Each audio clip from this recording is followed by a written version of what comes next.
Hello, everybody. I'm excited to be here today with people, lots of names I recognize, as well as some new names. So, welcome to anybody new, and thank you to those repeat customers who are coming back and looking for more information. I'm excited at the number of attendees we have on today. It shows people really are starting to think in advance about their marketing plan for next year. So, welcome. If you have any questions, everybody's muted just to control background noise, but you should have a tool on your toolbar, your webinar toolbar, that allows you to ask questions. It looks like a little pencil, so feel free to send me some questions. I did get a few questions already. I've answered some, and just to reach out, somebody asked about getting copies. So within the next 24 to 48 hours, you should receive an email that has the recorded version of this webinar that I'm recording, as well as a copy of the actual PowerPoint that we're going to go through, as well as the spreadsheet that you can start filling in and working on your own. So you will get a copy of everything you see today, and you can share it, you can look back and pick up some pieces. So each year, as I do this webinar, I think I'm on, I don't know, probably 6 years at least of doing these. And each year I just try and make it a little easier or a little better, and gather as much information and make it as easy as possible for everybody to follow along. I will start to go a little faster because I try and get it all in about an hour. Feel free to slow me down with questions. Ask your questions. Happy to go back and answer questions and slow down. So it really helps me when you answer questions because it gives me a more of a conversation and a background.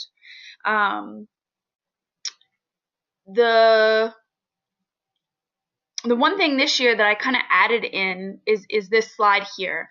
And this slide is, what is your goal today? So why are you attending this webinar? I oftentimes kind of look back and think, wow, I just flew through a lot of information and I hope it was helpful for people. So I kind of inserted this slide because I think there's two ways you can look at today's webinar.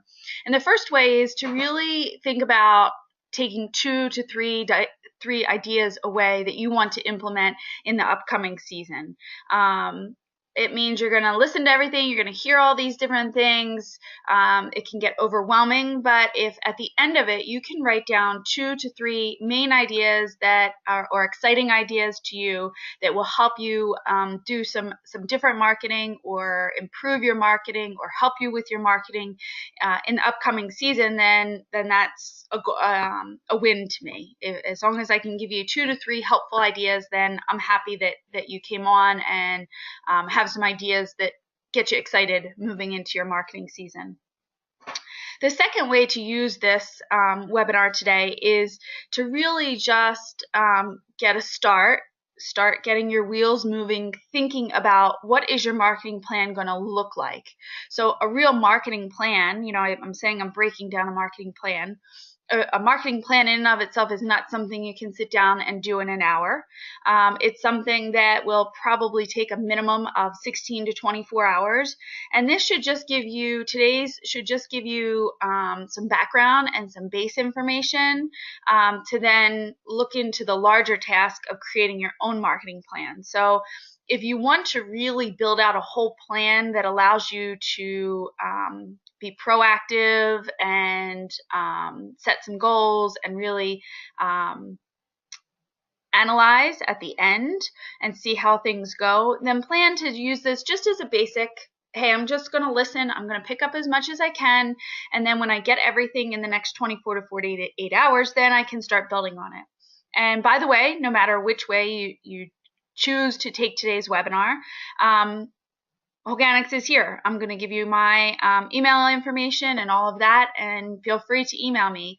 I'm willing to help build it, make it better, help you if there's any formulas that go wrong or things that can help you make it better. I definitely have built onto this plan, but it becomes overwhelming, I believe. So in the hour, what can I go over? How quickly can I go? And what can we get in is what I've left in here. But if you're looking to make this a bigger, better piece for yourself, feel free to reach out. If you want any guidance, Kate, myself, your sales representative, any of us are really willing to help and excited to help. So I hope that gives you a framework for how to be successful and use this time that you've set aside to join us today. So in joining us today, some things that we're going to talk about. We're going to start out with the marketing machine. You've probably heard me or seen some blogs about this. It's a big concept to me, and I believe it's something we're ignoring as a marketing industry. Let's talk about inbound versus outbound. We're going to talk about starting big with goals, but then how to break it down into smaller, more manageable goals. We're going to talk about growth versus marketing, because if they're not marketing dollars, that is, if they're not in balance, then you're going to have trouble. You're either not going to get the growth, or you're going to spend too much or not enough money, and so you want to make sure they're in balance. And then the really important part, I think, the guts of the meeting is then to look at 3 different types of campaigns that I believe are really important. Low-hanging fruit, golden streets, and direct mail. And low-hanging fruit is the cheapest, easiest, best sales you can go get. And if you can go get any low-hanging fruit, it is going to really help your top line of your business, and you should go get it. The second is golden streets. Golden streets really helps more the bottom line of your P&L, and helps you make sure you're profitable, and your sales are going to make your production more profitable. And golden streets is really important for the health of your business. And lastly, we'll talk about direct mail, and that encompasses a lot of different things. So those are the 3 types of campaigns we'll go into. And then lastly, I kind of, from doing this so many years and talking to different people, there's some mistakes that people have made that I'm able to kind of come back and say, hey, just be careful of these few things, because I've seen people make these mistakes. So with that, I'm going to check and see if I have any questions, and then we're going to get started in the marketing machine.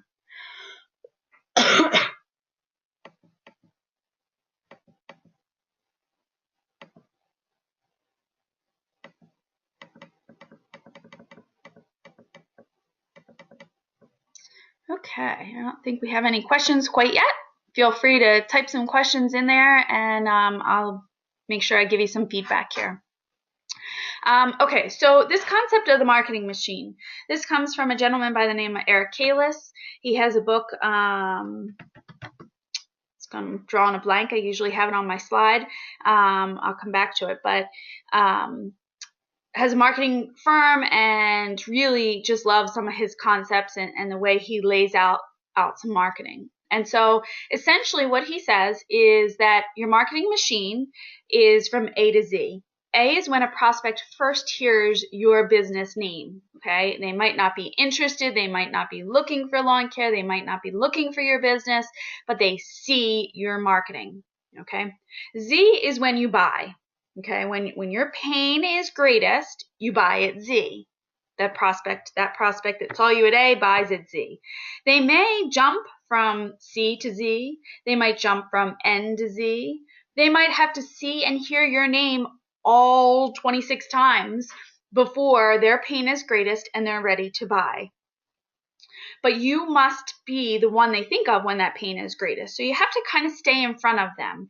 And in this day and age, there is so much marketing thrown at us as a society. There's just so many different things going so many different directions that you have to do it in a way that doesn't blow up the budget. So how can we stay in front of people and not just do one thing or do 2 things and expect a sale from it? You have to do a multitude of things to really make sure your name is recognized and that they think of you when their pain is greatest. Okay, so when you think back to the agenda or the overview I just talked about, I said that that we're going to look at several different types of campaigns. So you want to make sure you're hitting those campaigns from all different directions, and use all your resources, whether they're inexpensive or a little more expensive. You pull them all together and get an average and make sure you're balancing and making sure you're getting the sales for your money. Inbound versus outbound. So I absolutely love inbound. It would be considered the new method of marketing. In inbound marketing, you are proving you're an expert. You're building trust with people. You're not begging them. You're not driving tons of offers. You're informing them. You're educating them. And you're building a relationship in an inbound marketing campaign. If you look at Organics, we've done a ton of inbound marketing. That's really how we built the business. Kate did all of our SEO and social media and blogging, content generation, website updating, and things like that. And I love inbound. But at the end of the day, inbound can be time consuming and is really hard to prove an ROI. So it's hard to prove what your return on your investment is. So if, like I said, Kate, has been working for Organics for longer than me, almost, and she really started out with just blogging and emails and things. I can't tell you when you look at very easily, I should say. It's getting easier as we move into more technology, but it's harder to prove how much time she got versus put into it versus how many sales came from inbound. So I love inbound. I'm not discounting it, but today I'm really going to talk more about outbound marketing, because while it's considered old school, I can still prove an ROI. I can still tell you, hey, you're going to do this, this, this, and this, sort of old school, putting your business out there and saying, come to me, come to me, come to me. And I can tell you how many pieces, how many calls, how many things you have to do, and how many sales you can get. So I really focus on outbound today. If I'm sure people are doing inbound at this point and doing some emails or some social media, things like that. And if you can combine what I'm talking about today as far as outbound with inbound, you're really going to put together a magnificent plan, that will really come together nicely. I'm not going to put any inbound in today just for sake of time and focus, but keep that in mind, that if you can feed the two together, you'll really have a strong marketing plan. Any questions on marketing machine or inbound and outbound? The other thing I like to say about inbound versus outbound is I used to hate getting my mail because it was filled with junk. Well, guess what? I hate getting my email now because it's filled with junk. So we all tend to move really quickly to the next thing, and then that gets overwhelmed. And then in marketing, you got to constantly be thinking, what's the next best thing? What can I do that's different from anybody else? So keep that in mind as we go through today as well. Okay. Doesn't look like we have any questions. I hope you're all awake out there. I haven't put anybody to sleep. So let's move on. Here we're going to start talking about actual plans. Okay, so before we move into making our plan, we need to think about the big picture. What does our business look like today? How many customers do I have? What's my revenue? What's my revenue per customer? So in other words, do my customers have a lot of add-on services? Do they have flea and tick services and aeration and grubs and all those different things that really build up the revenue per customer, which is fabulous. But when you get a brand new customer, you want to make sure you're not you're not assuming that, oh, look, my customers and my revenue per customer is $650, except for they're 5 years old and they get aeration and seed and grub and flea and tick, or, something along those lines. And they have a very high revenue per customer, per client. So you want to make sure you're looking at, okay, a brand new customer comes on at this revenue, and then you obviously do a nice job to add on other services, or you really keep them at that level, and this is a good revenue per client. So start really analyzing your current customers and your current business. What does it look like? What do you want it to look like in 2017? So just kind of brainstorming, put some words out on do just a word blast of just putting words down about what do I really want it to look like? What do I want my prospects to know or think about us as a company? And then where am I right now? What do my current customers look like? And how do I get more revenue from clients versus getting new clients? And then, of course, okay, what's my revenue goal, or what's my customer goal? You know, if you, do you want 100 new customers next year, or do you want $50,000 in new revenue? So really setting a goal. What's realistic? What am I really looking to do in this upcoming season? Oh, so important. You just did that dreaming and brainstorming. You put it all out on that piece of paper, and you just had fun thinking about what could be. Well, now we got to take a minute and stop and say, are we balancing our growth and our money? Okay, so in this industry, you should be aiming for $100 to $125, maybe even $150 average cost per sale. So that means for every sale you get, not prospect, not every call that comes in, but every sale you get should have cost you between $100 and $125 to gain that customer. Probably even up to $150. There are some campaigns that we're going to talk about that will get you way below that number. And there will be some campaigns that will be way above that number. But when you put all those campaigns together and all your efforts together, your average should come down to somewhere between $100 and $150. By the way, there are two things that can affect this number. One is age of your business. You know, if you're a brand new company and you're just trying to get your name out there, or you're a really small company that not many people know, you're going to be closer to 150 because you're really just starting out. You're really trying to get your name out there. You haven't built your database of prospects per se. So you really have to spend more money to get that wheel turning and get people to start seeing your name, hearing about you, and things like that. So that can really offset that number depending on your age of your business. So once you decide that, then decide on your new customers. You know, how many customers do you want to get, or what's your revenue that you want to look at? Then you have to say, okay, if I multiply that out or divide that out, then do I have enough money in the budget to grow the way I want to grow? So you'll see how this works a little bit in a second when we jump into the spreadsheet, but it's really important making sure you're balancing these two. You know, if you say you want 100 customers, well, then you're looking to spend about $10,000. Do you have the money for that? And is that what you're looking for? Maybe you say, oh, you know, I just took out this business equity loan and I really want to grow the business. This is a year of growth and I want to put more money into marketing. Okay. So we want to spend $15,000. Okay, where can we put that money that is going to give you your best return on investment? Okay, so maybe you're saying, I don't have $10,000 to go to marketing. I have to, I have to lower my expectation in my sales. Okay, but you don't get sales without spending the money, and so you got to put that really in balance. Any questions? Keep kind of checking in, making sure you're alive out there. Nobody fell asleep.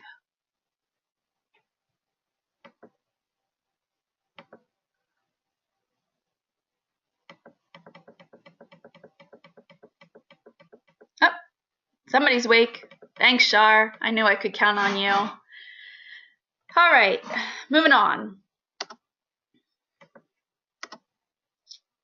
So I just talked about looking at the big picture, looking at your big goal. Now we're going to start looking at those numbers, right? If I just said you wanted to get 100 new customers, then where are you going to get them? How's that going to work? 100 new customers could seem very overwhelming to some people. Maybe your number is 200, 300. It's a big number. How do you break that down so that it's not so overwhelming? Excuse me. How do you break it down so it's not so overwhelming? It's manageable chunks. We'll break it down into monthly and weekly goals so it just doesn't seem so overwhelming. It's just like losing weight. If we break it down, it doesn't seem so overwhelming. I want to lose 20 pounds. Oh, I'm never going to get there, right?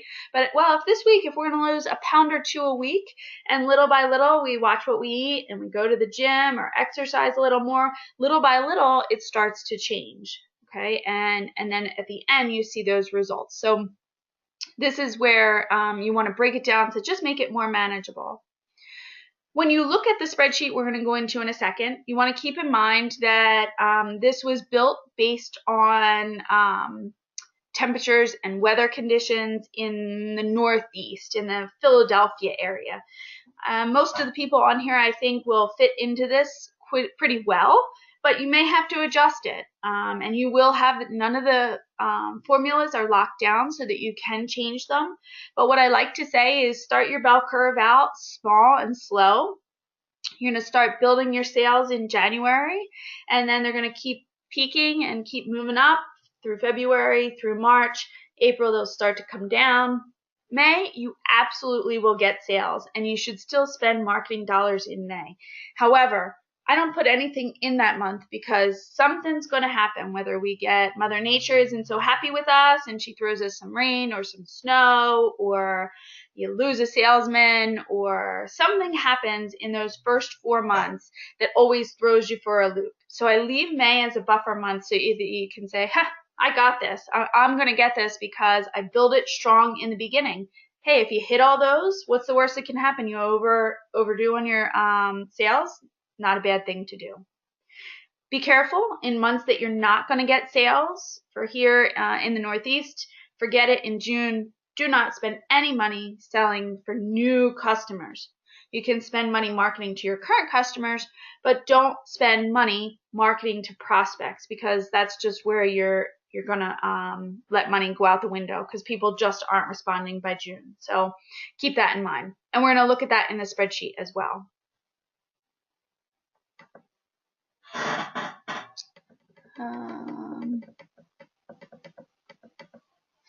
Okay, so we're going to jump into the spreadsheet. Let's jump out here. And so this is the spreadsheet that everybody will get. And the spreadsheet is broken down into several different pages within the workbook. Okay, so you're going to see me work down through all of these tabs or each of these pages within the workbook. So we start out with some pre-work, and this is your big thinking about your business, thinking about your goal for the new year. So those two are there. Then we'll move into breaking it down into manageable chunks. And we're going to move into those campaigns that I talked about earlier, the 3 different types of campaigns. And then, like I said, you got to pull them all together and you got to look at an overview. Does it really work the way you want it to work? So let's dive in here. So I'm going to pretend I have Nicole's Lawn Care Company and I received this spreadsheet.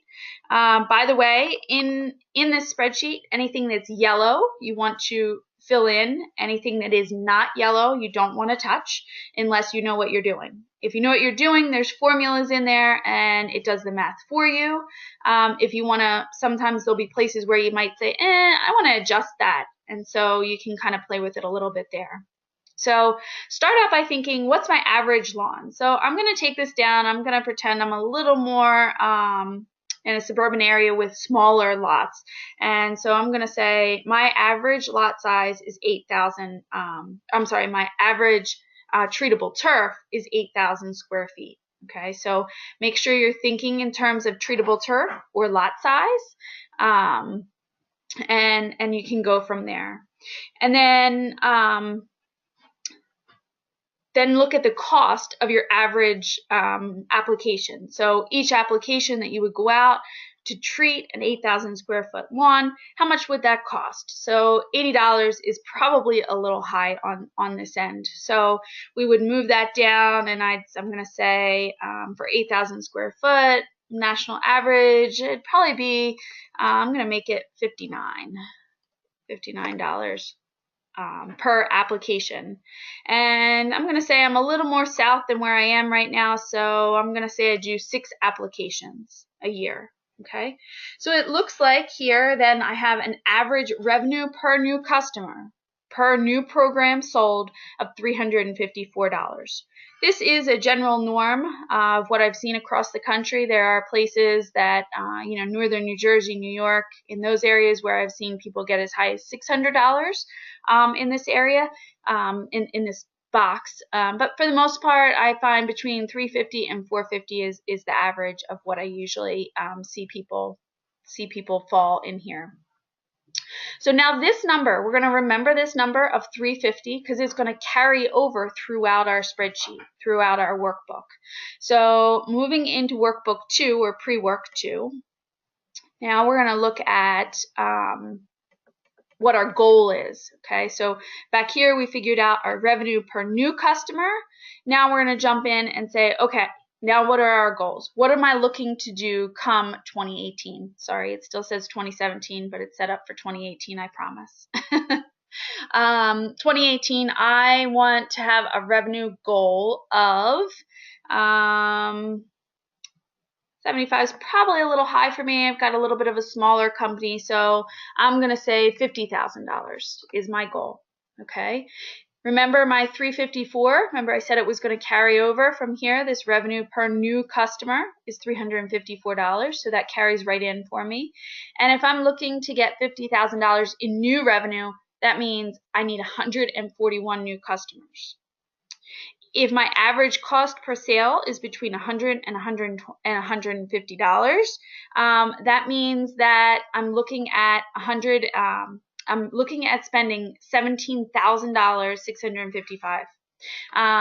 So that's kind of a large number for me, and I really was thinking more along the lines of $12,000. So I really want to put that a little more in balance. Okay, where I'm checking the revenue I have to spend on marketing in 2018 versus how much I'm going to need to get the goal I'm looking for. So I'm going to say I'm going to bring this down a little bit.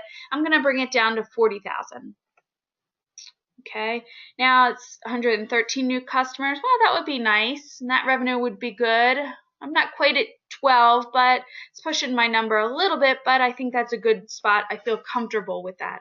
Okay, so you can move these numbers around and play with these numbers until you find the spot where you're comfortable with your numbers of customers, your revenue numbers, but also your spend, how much your marketing spend is going to be. Okay. So just like our 354 is going to carry through, our 113 is also going to carry through. So I'm looking to get 113 new customers in 2018. So that number is now carried over, and it goes into this page. Now notice on these first 2 pages, we had just a few yellow marks we had to fill in, blocks there. As we move into monthly goals, there are no yellow blocks because it fills it all in for you. The only way you would need to change anything is if you want to change your bell curve. So my 113, it breaks it down. It's got 10% happening in January, 20% happening in February, 35% in March, 35% in April, and then, as I said, I leave May as my buffer month. Okay, so say, January, I just enjoy the winter, enjoy the snow, and I'm not growing any lawn care companies. I'm focusing on snow, or I'm enjoying warm weather somewhere. Okay, so say I get zero in January. Now I have to make up that 10% somewhere. So you can decide, well, I think I can probably get that back in April, and you can move this to a 45%, or you can move it to May and change that 0 to 0.10%. So you can start manipulating this the way that it works best for you and for your company. But for now, I have it set as a bell curve of 10%, 20%, 35, 35, okay? Once you get to that point, now it breaks it down again. I just broke that 113 down into monthly smaller goals. Now we start making them weekly goals. So, this 11 sales in January, like really nobody's thinking about lawn care in January. You're not serious. I'm telling you, you can get sales in January, and you should get sales in January. You should get that flywheel started, get your marketing moving, and once you get things moving, it'll allow for those sales come later on when you're looking at some of the bigger numbers in that bell curve in the season. Then you have your flywheel moving, your sales machine, that marketing machine is already in motion, and you've worked out any kinks that you might have in the line. Okay, so here you can see in January, you got 1 in the first week, 2 in the second week, 2 in the third week, 3 in the fourth week, 3. You can just see how this builds: 3, 5, 6, 6, 6, 7, 11, 10, 10, 9. So that just spreads it out throughout the season so that you're not looking at this big, huge number and how it looks. At the same time, if you start putting in January, say you got 2 sales at and that would be 350, 700. Say it was 800 because they were bigger. It will start calculating for you and start showing you where you are to goal. So you can look at whether your revenue meets what your expectations were versus your sales and where you are to goal for that month. And then if you scroll down, you can also see where you are to your season goal as well. So this is something people forget to go back. It's great to plan and put it out there. It looks really fun in here, and you might even glance back like how many this month or this week. But if you start filling them in, then it really gives you a good guide as to how you're progressing and what's happening. Okay. Let's look and see. I don't think there's any questions, but I'll just check.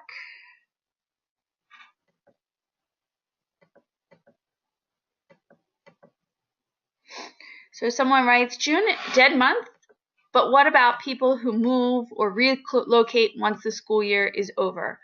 In general, those people are moving and trying to get settled into their house. They're not really thinking about it. They've got kids running around. The weather's warm. There's vacations. It's just not, yes, there's opportunity there, but is it opportunity that is going to return your investment? If you spend money to try and reach out to them, are you really going to get your return on it, your investment? I would save that money and send it to those people on the new move list or anything like that. I would do that once kids are back in school, once they're more settled into their house come fall. So it's not a matter of that there isn't opportunity. There is opportunity. It's just harder to get people's focus over the summer and in June there. Okay, great question. Okay, I know somebody's awake too. All right, so now we're going to move into our campaigns. This is part of my favorite part as we move in here.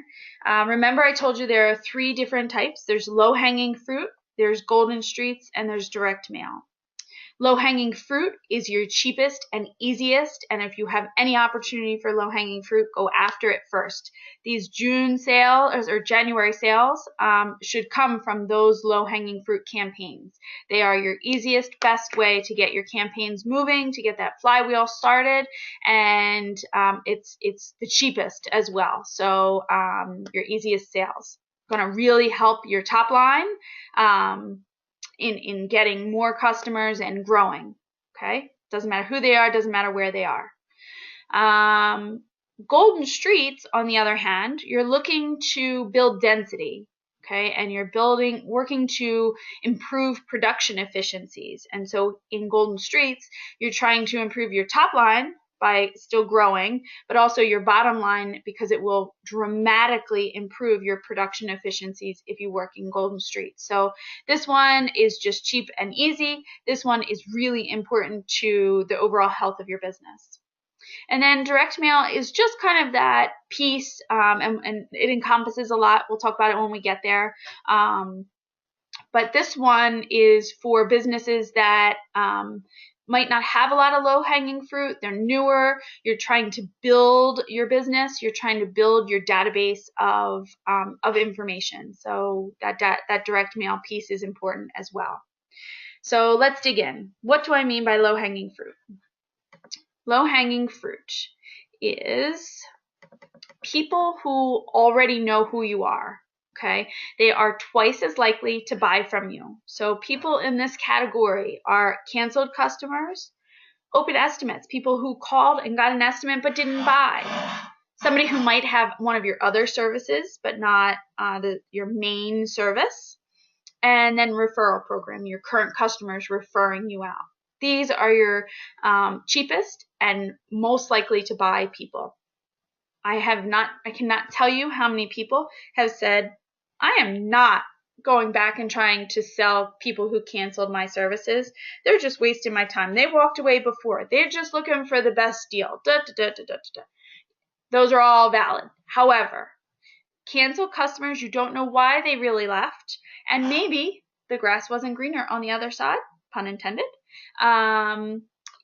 They're people who might have left because for financial reasons they just couldn't do it at that moment. Okay, well, things got back around. Now every time they look at their lawn, they're like, oh, look at these weeds. I have to call them again. I have to call Nicole's Lawn Company because this is not acceptable. I got to put some money back towards it. So then, get in the house, 10 things happen, you never make that call. So cancel customers, you don't know why they left and you don't know if they're happy where they are. Go out and start talking to them.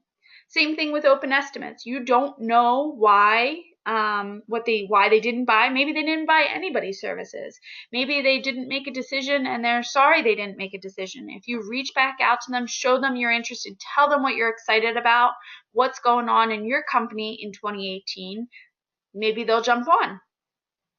Obviously, people who have your other services, I find it interesting that so many companies that I talk to and work with have a design build segment. And in that design build segment, people just spent all this money improving the outside of their home. Why not take care of it? Make sure anybody who has bought any other service that you might offer knows that this is your program that you're offering this year or you're excited about this year. You're using organics, you're using less chemicals, and you're really going to give them the results they're looking for. Get them excited about, coming over and using your services for that division as well. And then we all know about the referral program. So let's jump back up here to cancel customers. Let me show you how this works. So if I'm back to Nicole's Lawn Care Company, I'm only going to fill in my yellow blocks here. And I really am a young company. I've only been in business about 2.5 years or so, maybe 3. And while I've had a few cancel customers, I definitely have not had 120. I definitely was working out the bugs in the beginning and figuring out my business. So maybe I have 60 cancels. Okay, so with 60 cancels, I am looking, if you look at my formula up here, I'm looking to get a 10% close rate. Okay, so I want to get 10% of those people to come back on board. Okay, so that happens to be 6 customers. When you're looking for your canceled customers, you want to look back about 18 to 24 months. It tends to be a good number, a good distance to go. It also helps with the do not call list, that time frame as well. So you're looking to get a 10% close rate. So in this campaign, I've got 60 possibilities, 60 prospects. I'm looking to get 6 of them to come back on board. Each one of them will give me new revenue of $354 that came from our pre-work. It's continuing to carry for us. And so in this campaign, I would get 2,000 new revenue dollars. Okay.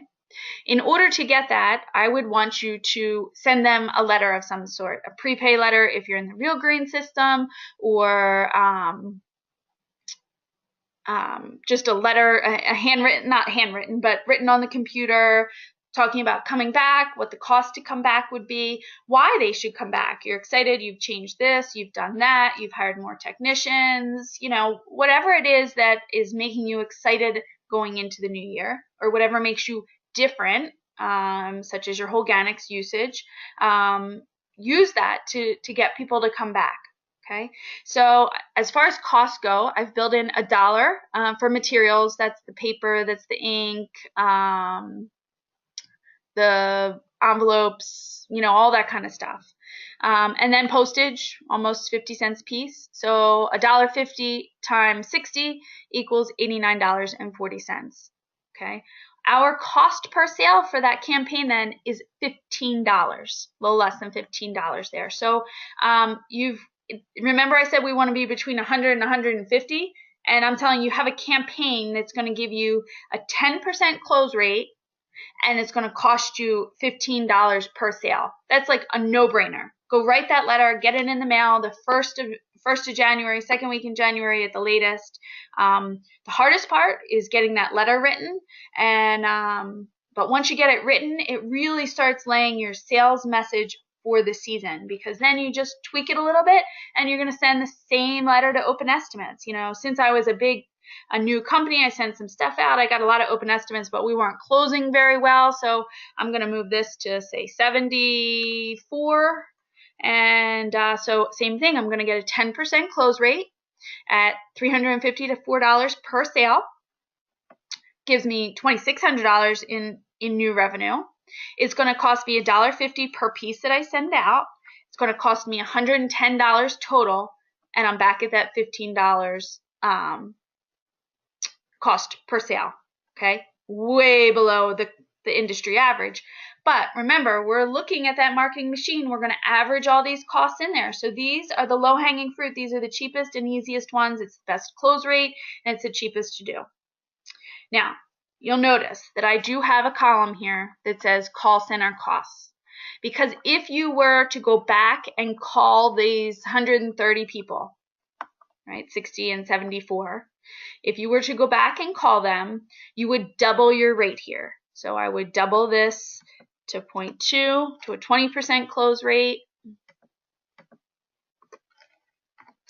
because for calling them, you should be able to get, you write the letter and send that letter out, and then about a week later, follow it up with a phone call and get your pipeline moving. Okay, I promise you, you will get customers out of these campaigns and calling them. Of course, you're going to put some additional costs down in here, and it's going to raise this back up again. But you know, if I put $300 in there,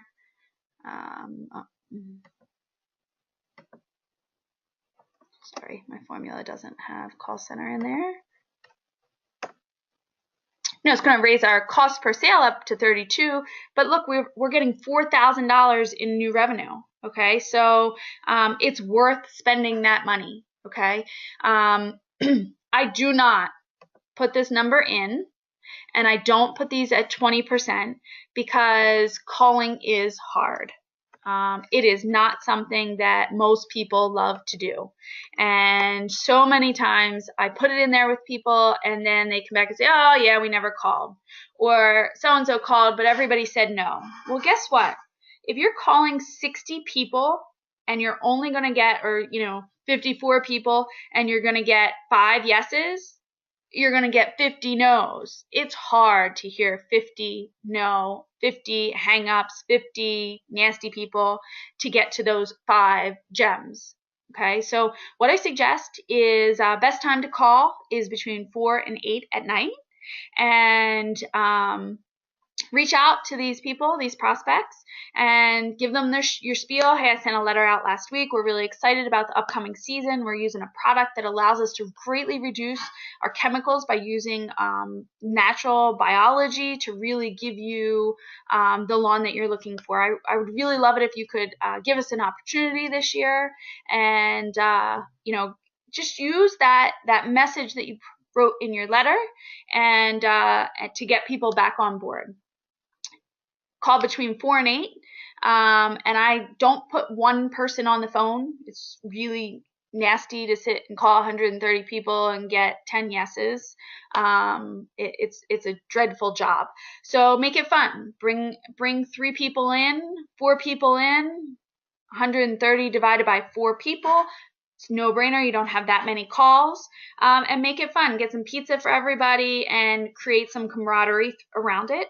Maybe put $20 on the board for the first sale, $20 on the board for the most sales, and some commission out there. And it'll make it much better. But again, it's hard to do, and it's hard to set that time aside. So the call center and the 20% is not built in automatically. You have to build that in.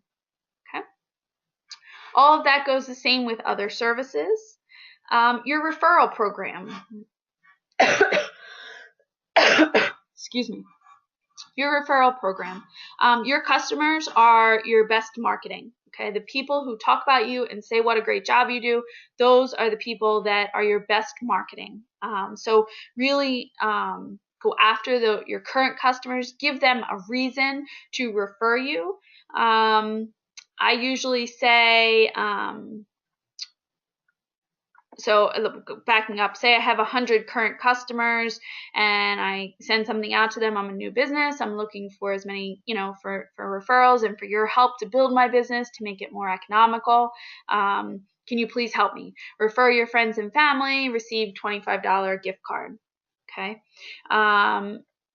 You're looking to get a 5% close rate on this. Your revenue of $354. In this case, I don't have many new customers, so it's kind of a small number, but the larger companies would do pretty good. Okay. I still built in your $1.50 to send that letter, to send whatever out. And then I built an extra $50 per sale for you to incentivize. So $25 to referrer, $25 to the referee, and see where that leads you. Some words of wisdom that I've learned over the years. Referral programs work better in the spring, even though people usually remember them in the fall and have time for them in the fall. So try and fit it into your spring marketing because it works better.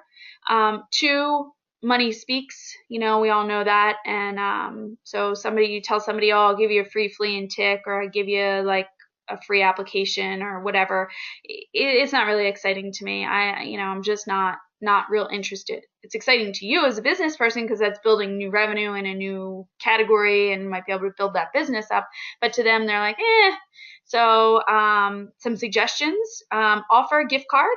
Offer a gift card to, say, Home Depot, because hey, that name right off the bat is going to get them to look and show interest. Ooh, $25 to Home Depot. Who couldn't use that? Sounds good to me. Also help them think about more than one person. They don't have to refer one person. What if they get 5 people on their block? Suddenly they're getting $250. Well, that sounds good to me, because you just got a cost per sale of $50 or $80 as it shows you there. So it's still a phenomenal number, okay, compared to your other campaigns that we're going to look at. So also, you get them in there with $25 gift card when they call in with the referral, or you get the referral, you say, oh, by the way, if you would rather, I can give you a $30 account credit.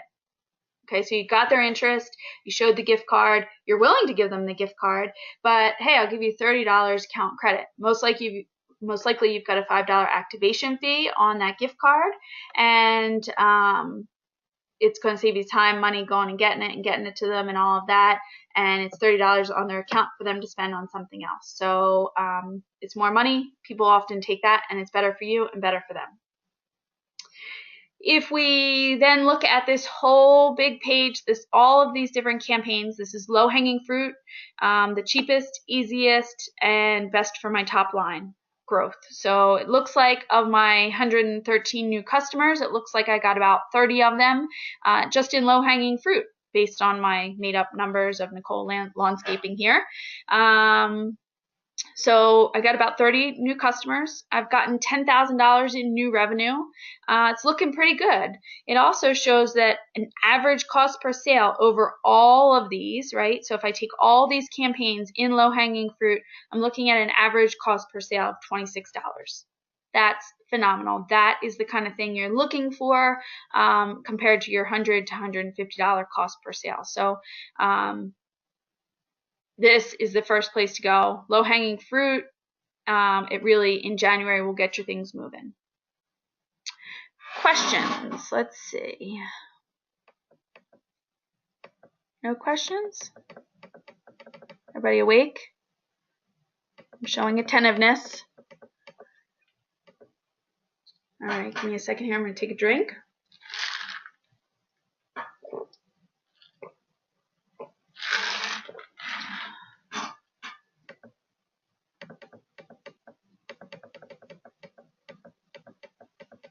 All right. Thank you for those of you staying awake. We're going to move in now to my favorite part, is Golden Streets. If you haven't already, check out the Organics website for blogs and information on the Golden Street concept. The idea is that the more your technicians are on the road behind the windshield, the more windshield time they have, the more expensive they are.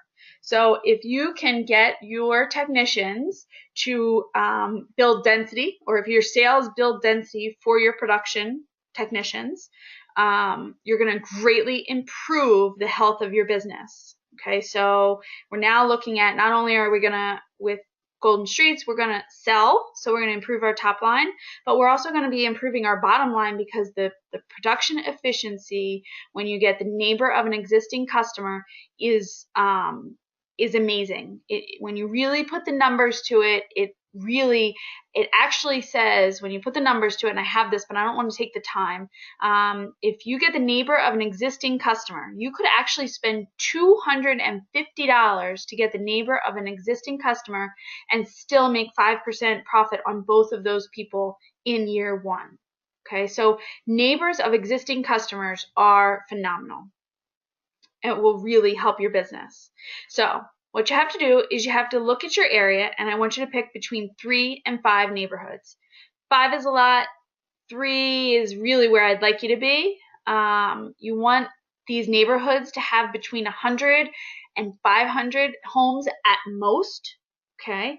And you're looking for places where a truck could pull up, get out of the truck, and start production and never have to drive outside of that neighborhood again all day. Okay, they could just go in there and keep moving. Okay, so find those 3 to 5 neighborhoods.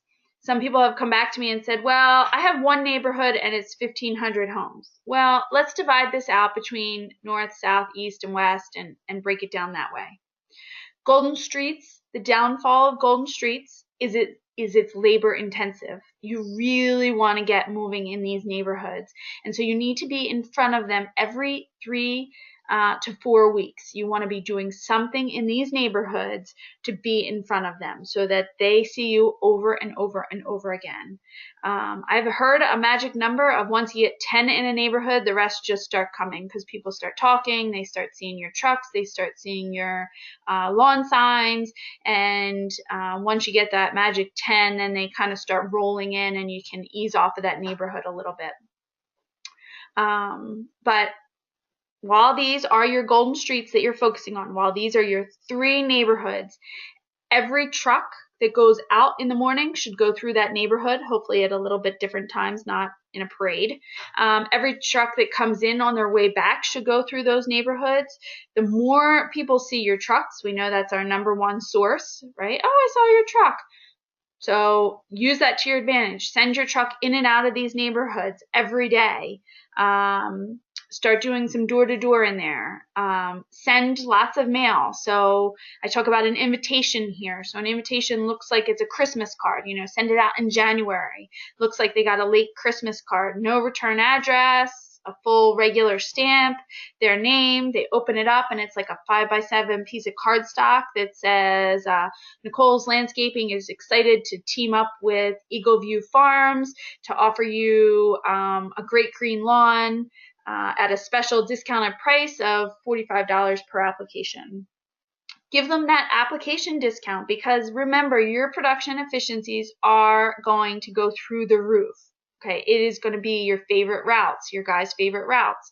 They're going to get in there, get done, and be out and have just a phenomenal route that day and phenomenal numbers. So give them a special price. Throw frisbees. If you haven't heard our concept on frisbees, that's something else to look up on our website and our blogs. Strongly recommend frisbees over door hangers. Send them postcards. Send them prepay letters. Get creative. Some of the things we did in this category, we rented the Jack and Jill ice cream truck. It's actually $150, or no, $300. I'm sorry. I don't know where I got $150. $300. All you're doing is buying all the ice cream in the truck and then send it through those 3 neighborhoods. And with every ice cream that the kids come out for, they get a green card that says, "From Nicole's Landscaping, today it's our treat. Call us to get a great green lawn for your kids to eat your ice cream on." Or, you know, I'm throwing language out there, but you get the idea. Be careful. You can also send a salesperson out there, but you got to be a little careful in this day and age. You know, guys following ice cream trucks could be a little scary. So just make sure you plan it out and think through the whole concept. But absolutely a way to get in front of the neighborhoods and in front of the parents that would be purchasing. Other things we've done. We were involved in the community. So if they have a homeowners association, get involved in the homeowners association. See what kind of events they have. Do they have an Easter egg hunt in the spring? What if you sponsored that? You bought all the candy, stuffed all the eggs, and spread those out for those communities. And then you put a flag up and had a sales table there while the kids had their Easter egg hunt. What about garage sales? Maybe you've got guys in trucks that can help with, putting the advertising out, or helping with delivering some of the furniture, or how can you get involved in these communities? One of the communities we did this in had a 5K run to raise money for, I think it was MS, because one of the neighbors had MS and they were raising money for the cause. And so we got involved in that, and we helped them with shirts, and our logo was on the shirts, and then we would hand out cups, plastic cups with our logo on them to the runners. Some of our guys were in the runs, and I want to say in this community we had about 250 customers in the end of the day. They were like, knew us, we knew them, and we would do anything for that community because we just had built that relationship with them. So think about ways to really become involved in the community, in the homeowners association, and see how you can help them as well as them helping you. Okay. So if we look at the spreadsheet now, I would tell you to go in. I should have these colored yellow here. And put your neighborhood names in there so you're connecting with them. You're thinking about those names. It's an visual eye thing. And then you're going to put the number of homes in that community. So I'm just going to change them just so you see how it works. So put 200 in. Your campaign goal is to get 5% in that home or in that community. Now remember over here in low-hanging fruit, when I told you were going to get 10% here I'm looking for you to get 5%, but I want you to touch them per se. I want you to get something in front of them with your name. I want you to be involved with them and reaching out to them at least 5 times. That's every 3 weeks starting in January all the way into June. Okay, really doing things with that community. So I've built in a large amount of money in here. So this 10 customers is going to give you $3,500 in new revenue. Okay, you're going to do some kind of marketing initiative 5 times in there, times $1.50. So I've built $1,500 in there for you to market to them. Okay, this category, your cost per sale comes out to about $150. Remember, I told you that's kind of like your top where you're looking for.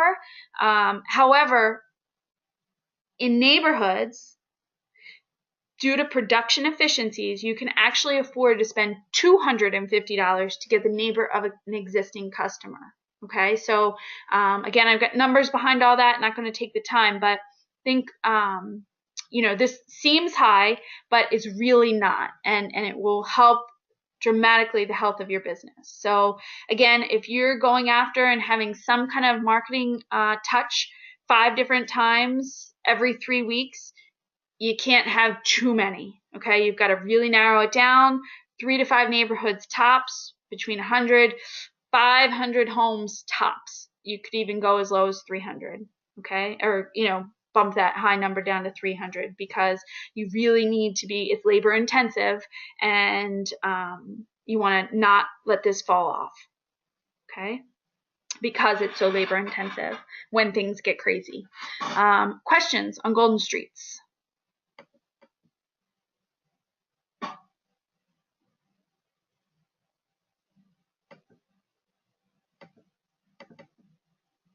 I see a question. There it is. Let's see.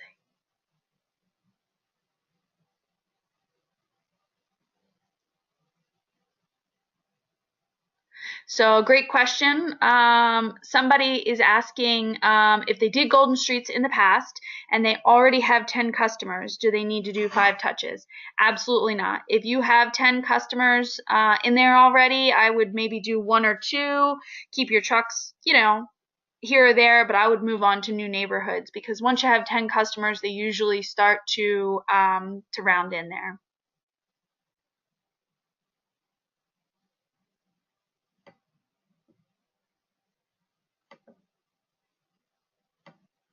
Other questions? Okay. So the last tab, everybody's least favorite, direct mail. Everybody loves to tell me how direct mail doesn't work anymore and they don't get any sales from it, they don't get any calls, and you're absolutely right. It is not a great category. If you look down here, if we jump right to the end here and get the elephant out of the room, we're looking at a cost per sale of almost $300. Why would I even bother to have this in here? Okay, why would I even bother to create a whole page on it? Well, I believe that in your marketing machine, in being able to get your name in front of people, sometimes this is a necessary evil. I have had people take some things out and insert some other things, some more guerrilla marketing type things in here. But at the end of the day, it's really just about having a very low cost way to stay in front of people and keep your name and your message in front of them. So if you haven't learned about Every Door Direct Mail yet, I highly suggest you look it up, Every Door Direct Mail. Go to the United States Postal Service website. There are a lot of marketing companies doing it for you now. Start by going to the USPS website first and learning about it. Essentially, they will mail postcards as big as 8.5 by 11, two-sided color. They will deliver them to any route you choose, so you can choose exactly where you want them to go, and they will mail them for 25 cents.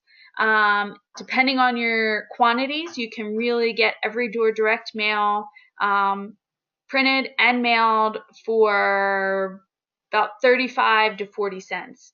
So it really is a low-cost way to stay in front of people. And if you look here, if I'm sending 5,000 out, I'm really only looking to get a 0.1 percentage. Okay, so I'm not looking for the phone to ring off the hook on this. Okay, you're not gonna get that. But if you do that again in March, and you do that again in April, and you do that again in May, suddenly they start to add up. And again, maybe they're helping you in your Golden Streets. Maybe they're helping you with your low-hanging fruit. It's part of your marketing machine. Okay, so I really believe that direct mail is still a way to be in front of people. If you're doing email blasts and you're putting some inbound marketing things in, you might take one for the other and things like that. But definitely think about the postcards before you take them out. I have in here measured properties. This would be if you bought a list. This would be really for a brand new company that has never, they don't have a list. So, but this really drives the price up because on a brand new list, if you get 0.1%, because you don't even know if they're interested. You don't know who their customer is. They're only seeing you for the first time. You're a brand new company, but it may be a necessary evil to really get your business up and running if you don't have that database to build from. And then Valpak. When I say Valpak, I mean any kind of coupon mailer. So Valpak, Money Mailer, Hometown, Clipper Magazine, any of those. Again, people say, oh, I don't get any calls. But it's a great way to do low-cost marketing. I think you can usually do one zone which is 10,000 homes usually. And if you did it 4 times, that's why I have 40,000 there, because I didn't want to list it out each month again. But if we did that same zone, 10,000 homes, 4 times, you're doing 40,000 pieces. And I'm looking at a 0.02 percentage, right? So a really low close rate. But at the end of the day, it's only going to cost me $2,000. Okay, it's usually $500, about $500 a zone.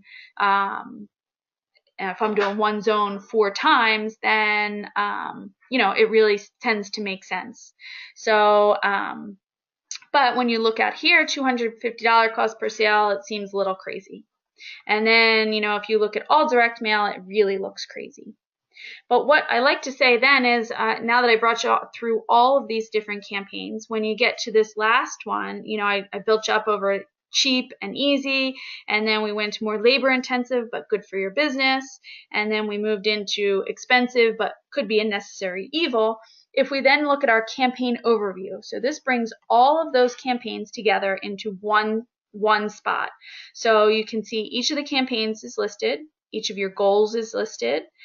Your revenue per new sale comes over from your pre-work first worksheet, how much revenue per campaign you're looking to get, and then your cost, and it averages it out. Now, remember, I made up Nicole Landscaping and did this just, haphazardly. I just was putting numbers in and out and not really thinking through them. They're not real. So who knows what yours would look like. But if I were looking at this, I'm looking at, I'd get 80 new customers and I would spend about $13,000. My average revenue cost per new sale would be $156, so that's a little on the high side. But remember, I said I'm a newer company and I'm a smaller company, so I didn't have a ton of these low-hanging fruit. I'm putting more of my money into these more expensive ones and driving more of a growing year. But if I look back at my goal, I was looking to get 113 customers for $14,000. So I didn't spend $14,000, but I also didn't get 113 customers. So at this point, I can decide, well, I'm happy. I'm closer to the $12,000 mark that I was talking about. And 80 is a good number. I think this is a good plan. Or I could say, no way. I need to figure out a place where I can build this up. So do I go back to Golden Streets and maybe I pick a different neighborhood here, a neighborhood that has 250 homes in it. And I decide, in my direct mail, I'm going to send 10,000 postcards.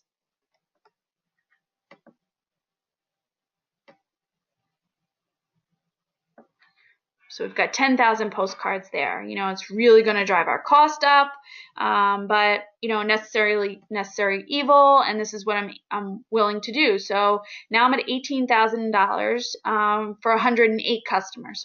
So I'm above all my revenue now, or my costs, and I still haven't hit my goal. So I have to then balance that out and decide, am I happy with that? Is that okay for this season? Is this what I'm looking for? Or do I want to be more conservative and go back down on those and be happier with less growth? So this analysis is a really important piece when you come to the end. And it's important to recognize that you're looking at a marketing machine. This direct mail tab, it's real easy for people to say, no way, I'm not spending that. But it's part of the marketing machine. It's part of having your message in front of prospects when your pain is greatest. Okay. Questions so far? I do have a little tiny bit left, but let's see. I just kind of breezed through some things, so let's see if there's any questions.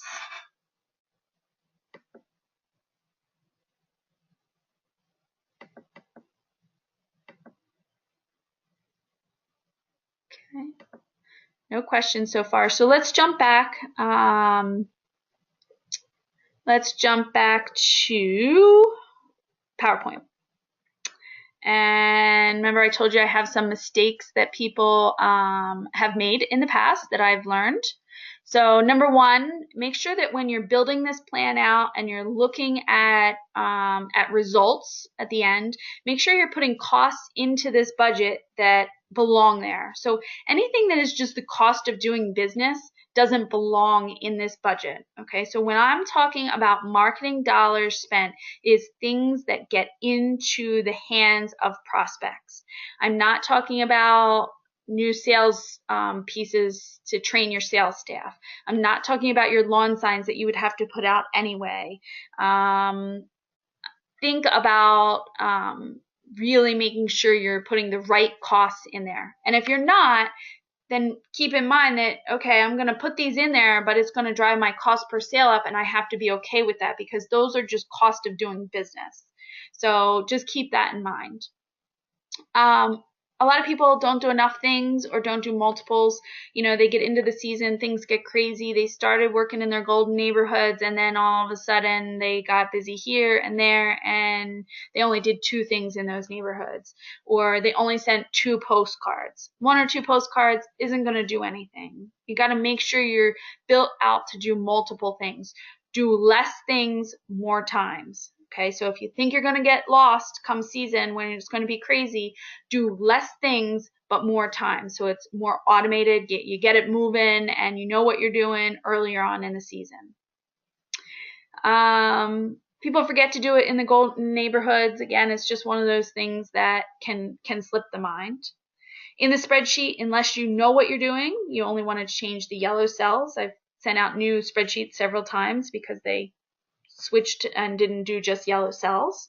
And then make sure that you do that analysis at the end that I just talked about. Make sure when you get to the end of the planning and you get to the end of those numbers, is that the way you think it should be? What happens if you don't do one or more of these things? How can you change this up? And of course, if you want to improve the plan, add inbound marketing techniques. That's really, really important. Somebody says they can't hear me. Can everybody hear me?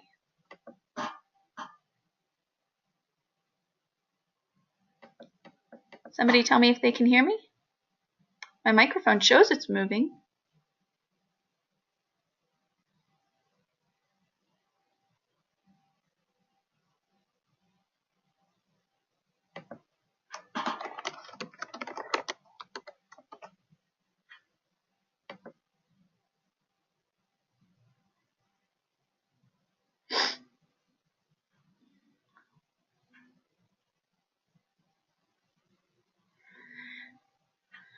If for some reason you can't, it's okay because we're close to the end. So hopefully you could read that. I'm going to jump over that, and then if you have questions or I can help it out at all, please feel free to give me a call or email me. And that concludes the webinar today. If anybody has any questions, you want to type them in, you want to hang on, I'm happy to stay on and answer any questions. If there's no questions, then I wish everybody a good evening and thank you for your time today.